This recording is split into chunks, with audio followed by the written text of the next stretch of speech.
पंचम ने कहा इसके लिए गाना तुम आशा बच्चे जैसा गाना।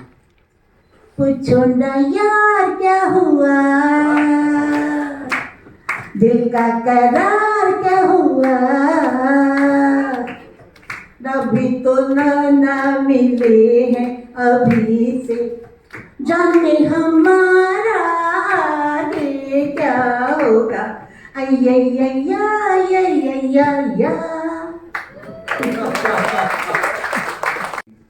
तो मुझे लगता है किशोर दा भी दिखाई देंगे, रफी साहब भी दिखाई देंगे, एस डी बर्मन भी दिखाई देंगे, पंचम दा भी दिखाई देंगे।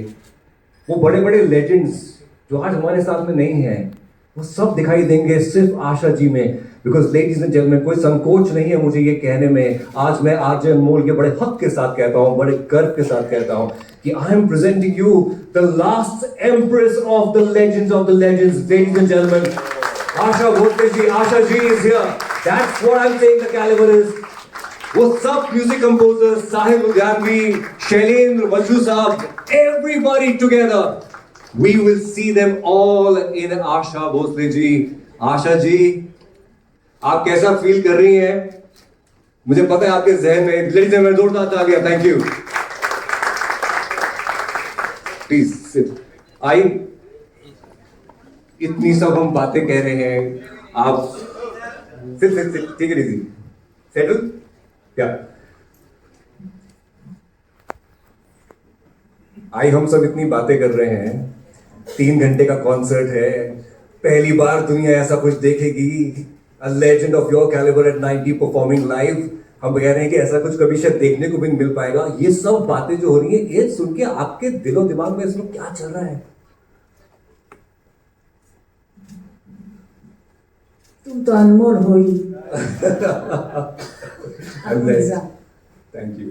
इसलिए मेरी तारीफ करता है, बहुत तारीफ करता है, सभी तारीफ कर रहे हैं। आप लोग जितना मेरे लिए बोल रहे थे, उसके पीछे 80 साल है। मैं उम्र के 10 साल में मैंने गाना शुरू किया और मुंबई आने के बाद 43, 45, 46 में मैंने गाना शुरू किया, वहाँ हिंदी गाने। ये सब मेरे सामने पैदा हुए हैं जितने आर्टिस्ट बैठे हुए, तो सब याद आती हैं बातें, पुरानी बातें, पुराने लोग, पुराने म्यूजिक डायरेक्टर, आर्टिस्ट, क्या नहीं, सब इकट्ठा मन में होता है। और मुझे लगता है कि मैं कुछ भी नहीं हूँ, लेकिन इन सबको मैं जानती थी। आज अगर आपको फिल्म इंडस्ट्री का इतिहास जो है वो सिर्फ मुझे मालूम है, हर एक की लाइफ मालूम है, डायरेक्टर, प्रोड्यूसर, आर्टिस्ट, सिंगर, सब मैं जानती हूँ। मैं अगर बोलने बैठूँ तो 3-4 दिन लग जाएंगे, इतनी कहानियाँ हैं, वो सब मेरे मन में आती है, मैं कुछ भूली नहीं हूँ। मैं आखिरी मुगल हूँ, मैं आखिरी मुगल हूँ इस फिल्म लाइट का।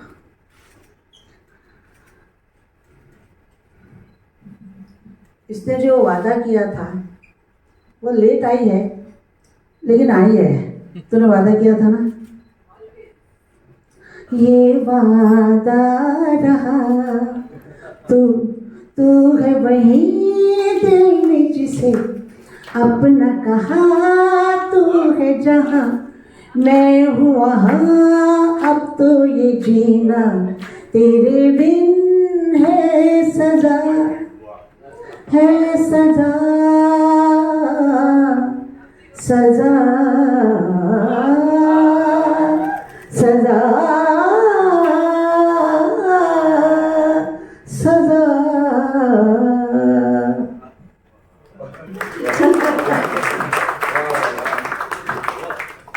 और इसकी बेटी, ये जो पूनम है, पहला मैंने गाना गाया उसके लिए और बहुत चला गाना।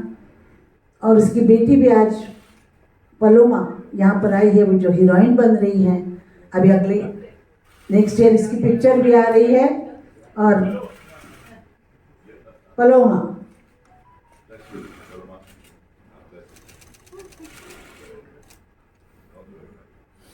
और यहाँ पर जय किशन जी आए हुए हैं, यानी जग्गू।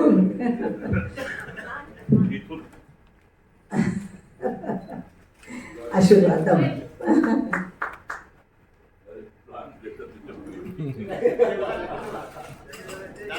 अभी यहाँ रखती। और मेरी भांजी, मेरी सगी बुआ की पोती, जो यहाँ पर मुझे कह रही थी, मैं अभी जवान हो गई हूँ, अब बच्ची जैसा गाना मत गाइए। मैंने कहा क्यों, क्या कहाँ से जवान हुई है तू, अभी तो 17 साल की है। नहीं नहीं मैं जवान हूँ। मैंने कहा तो पंचम ने कहा इसके लिए गाना तुम आशा बच्चे जैसा गाना। पूछो ना यार क्या हुआ, दिल का करार क्या हुआ, अभी तो ना मिले हैं अभी से, जाने हमारा आगे क्या होगा। अय्या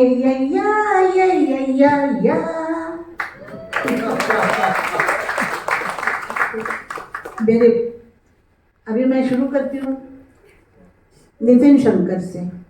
नितिन शंकर जो भी कहते हैं कुछ भी है, लेकिन मेरे छोटे भाई जैसे हैं और इतने बड़े कलाकार हैं। आज मैं आपको मतलब एज अ म्यूजिशियन मुझे मालूम है कि उनके जैसे तबला, उनके जैसे वो कोगा वोगा जो भी इंस्ट्रूमेंट है उस पे उन्होंने मास्टरी की हुई है, और वो उनके जैसा कोई बजा नहीं सकता हर चीज़। आज मैं दिल ठोक के कहती हूँ कि वे हर पिक्चर का गाना, चाहे बंसाली जी का हो, चाहे क्या लगा है पिक्चर अभी वो क्या नाम है, सजोहर, कोई भी पिक्चर के गाने जो आप सुनते हो, उसका जो म्यूजिक रिदम होता है, वो रिदम 30 तबले बुला के उनको कहना कि ये तुम बजाओ, ये तुम बजाओ, ये तुम बजाओ, ऐसे उनका काम है। और वो बहुत बड़े कलाकार हैं, बहुत बड़े कलाकार हैं। मैं कुछ भी नहीं हूँ। सुदेश का क्या है, सुदेश तो मतलब आप मुझे बेटा बोल लीजिए, भाई बोल लीजिए, मित्र बोल, कुछ भी। तो मैं एक बार कलकत्ता के नज़दीक कहीं, कौन सा गांव था रे, तुझे मैंने बुलाया था, तुझे मैंने बुलाया, क्या था रे वो, अच्छा कुछ था। हाँ, तो वहाँ पर हमारे आने वाले जो सिंगर थे वो बीमार हो गए, और उन्होंने सुबह बताया, नहीं दोपहर को बताया। तो हमने सोचा अभी कलकत्ते से कहाँ मंगवाए। मैंने फ़ोन किया तो उसने फ़ोन नहीं उठाया, तो उसकी बीवी ने फ़ोन उसका उठाया मेरी बहू से, और उसने उसको कहा।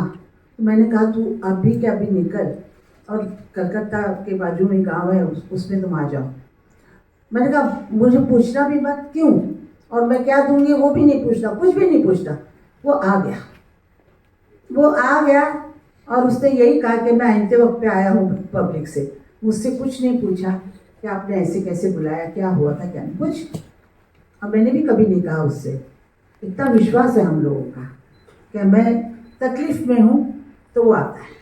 एक बार मेरी आवाज़ खराब थी, मुझे फ्लू हुआ, नहीं स्वाइन फ्लू हुआ था, और मैं पुणे में शो फ्री कर रही थी आर्मी के लिए, और मेरी आवाज़ बैठ गई। मैं तैयार थी, और तो मैं जाके मैंने गाना शुरू किया, मेरी आवाज़ नहीं आई, आ नहीं रही थी गले से। तो आके बाजू में खड़े होकर मेरे सब गाने वो गा रहा था। दिल चीज़ क्या है आप मेरी जान लेंगे, हर गाना वो गा रहा था।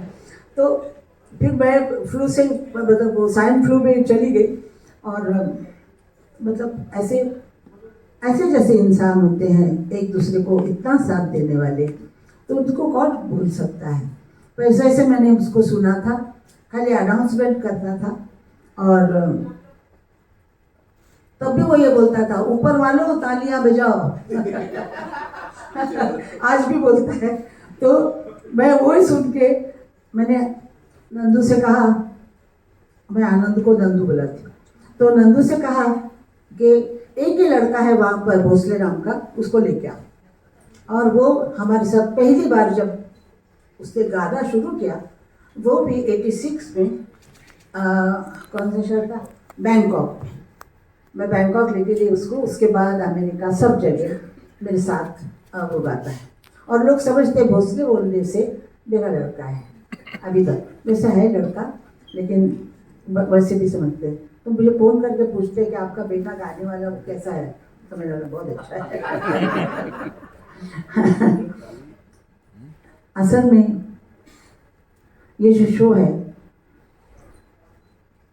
ये मैं 90 साल की हुई हूँ ऐसे लोगों को लगता है।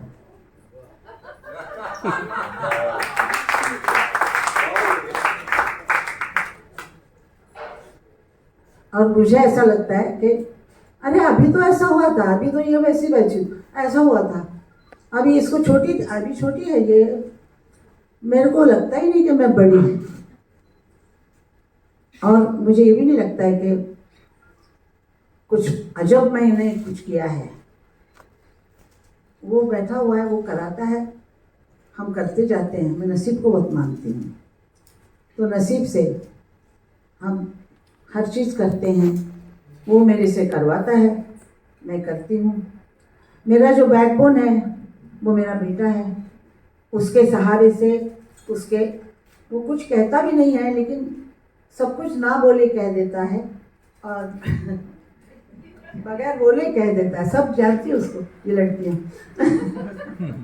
तो मैं कुछ अजब नहीं कर रही हूँ, मैं शो कर रही हूँ। 3 घंटे में शो करूँगी। अभी शो करके आई पूना में, अभी बॉम्बे में बारिश में शो कर रहे थे, पूना बॉम्बे में करके शो पूना गए थे हम लोग। तो 1-1.5 महीना हुआ है शायद। तो ऐसे ही शो। और जो हमारे ये जो सलमान भाई हैं, इनका बड़ा दिल है। इन्होंने कहा कि आप जो मर्जी कीजिए, नंदू साहब ने, आनंद बुलाते हैं, आप मालूम नहीं।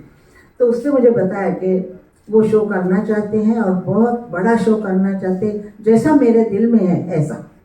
तो मैंने कहा इतने डांसर कौन ले जाएगा, अब ये भी नहीं कि बम्बई में है या दिल्ली में है, वो तो दुबई है। तो मैंने कहा ये कैसे होगा, इतने 18 म्यूजिशियन सिंगर हैं, तो ये सब कैसे होगा। तो उन्होंने कहा कि वो बहुत बड़े दिल के आदमी हैं, वो ऐसे काम करते हैं और वो करेंगे। और वाकई उन्होंने इतना साथ दिया है कि हम लोग रिहर्सल कर रहे हैं और जो बातें उनसे कहते हैं वो करते हैं। तो ऐसा शो करने वाले ऐसे कम लोग होते हैं। और आनंद ने इस चीज़ की सब डोर हाथ में ली हुई है और ये डायरेक्शन कर रहा है। हर स्टेप पे मैं कैसे आना है, कहाँ जाना है, किधर क्या बात करनी है, सब ये कर रहा है। ये शो मेरा ख्याल है कि मैं लास वेगास में जैसे क्या बोलते हैं, ब्रॉडवेज होते हैं लास वेगास में, वैसे ये शो होने वाला है, ऐसा मुझे लगता है। और हमारा साथ देने के लिए यहाँ से सब लोग आ रहे हैं, जब उन्हें पहले टिकट बुक कर लिए हैं। सब लोग आ रहे हैं और मैं बहुत खुश हूँ कि ये शो मैं कर पाऊंगी। इस शो के बाद शायद हो सकता है अमेरिका या लंदन कहीं और जाएंगे, क्यों? हाँ, अगर ये शो बहुत अच्छा रहा, अच्छा होगा इंशाल्लाह, भगवान ने हमारे आशीर्वाद दिया तो अच्छा शो होगा। आपका साथ हमें चाहिए। आपका साथ अगर होगा तो हर काम अच्छा होता है। आपके साथ के बिना कुछ नहीं। वक्त गुजरता रहता है, वक्त कहता है कि मैं तेरे साथ हूँ। वक्त का काम ही वक्त चलना है, समय चलता है। लेकिन 80 साल जिन लोगों ने मुझे प्यार किया, जिन्होंने मेरे गाने सुने, मेरी आवाज़ पसंद की, मेरा स्टाइल पसंद किया, वो असल में मेरे सच्चे फैन हैं। और मैंने जो जो लाइफ में तकलीफ़ें उठाई हैं वो उनको पता है। तो इसलिए उन लोगों के मैं घर की सदस्य बन गई हूँ, क्योंकि वो चाहते हैं कि औरत हो तो ऐसी हो। इतने तकलीफ़ में 3 बच्चों को बड़ा करके अकेला, और उनकी शादियाँ बना के सब घर को पकड़ के रखा, और मैंने अपना काम भी किया। इतने हज़ारों गाने गाए, कितना टाइम लगा होगा गाना गाने में, और कितना टाइम मैंने घर में दिया होगा, कितना भाग दौड़ करके आके घर में आके खाना भी पकाती थी, स्कूल भी छूटती थी। वो सब बातें लोगों को पता है, इसलिए मुझे लोग अपने घर ताई या माई या सब ऐसे ही बुलाते हैं, क्योंकि वो मुझे एज अ पर्सन प्यार करते हैं। Thank you. Thank you.